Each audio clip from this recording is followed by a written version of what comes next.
Hello everyone, and welcome to the DCS World video news and Q&A for the 20th of September 2015.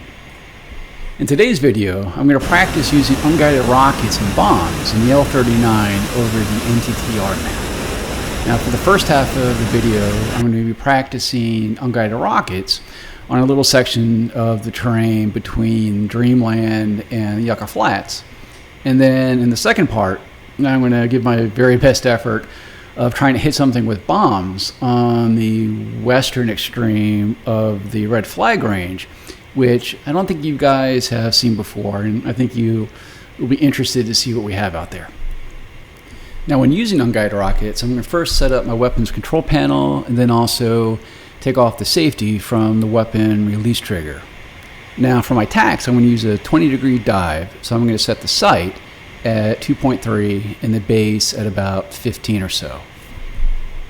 Now using these conditions, if I fired about 500 meters radar altitude and a speed of about 560 kph, the rocket delivery should be pretty darn accurate. However, if the dive angle or the airspeed are a bit off, then the accuracy definitely will suffer. As you'll see in my passes though, many times I was actually a bit too shallow, around 15 degrees, and this led to a lot of inaccuracy.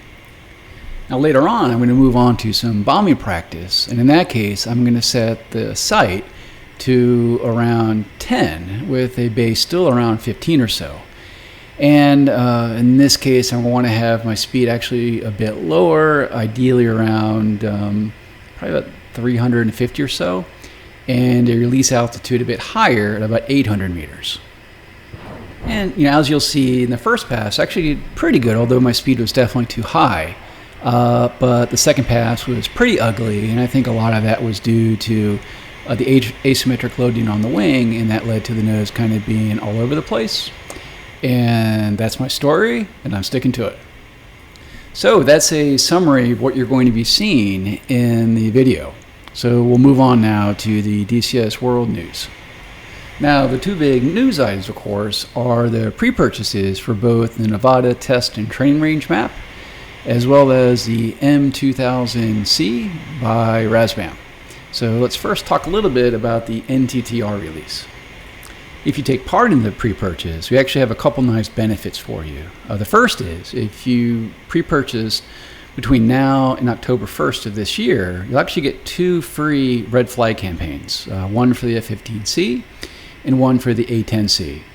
If, however, you purchase between October 1st and when the Open Alpha is released of the NTTR map, then you get to pick from one of the campaigns. But regardless of when you do a pre-purchase, you'll still get a 20% discount. Now, speaking of the pre-alpha, right now we're looking at releasing the pre-alpha to the public sometime in late November of 2015. After the Open Alpha is released and we're sure that we squashed any really big bugs, at that point we'll then go ahead and also release it on Steam. Now speaking of the NTTR map, we've also made some really nice improvements recently. Now earlier I talked about the trees in the urban areas having a collision model, but the forest not. But this has changed now. Now the forest trees have a collision as well. Now another big change in the map is actually the coloring of the map. Gone are the predominant grays, and we've much more highlighted the reds and the browns that are much more characteristic of this part of Nevada. And finally, we started adding animated approach lights to the airfields. Now the other big pre-purchase was the M2000C by Razbam, and this is going to be available as a pre-purchase with a 20% discount, and you can get it both at the DCS World eShop as well as the Razbam eShop. I've placed some links in the video notes. Now the DCS version is actually based on the Flight Sim 10 version, which was very highly regarded as just a really great product.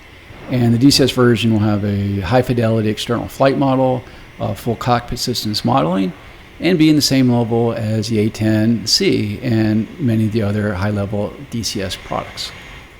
In other news, the team is still working very hard on the L-39, fixing bugs and features, and as some of you have may notice, we've been adding a lot of new skins and of course, creating a lot of the open beta content. And lastly, and probably the biggest push for the team right now, of course, is getting 1.5 out the door. There's still several really big bugs, particularly with stability, that we're working on. and it's certainly still our hope to try to have this out before the end of September.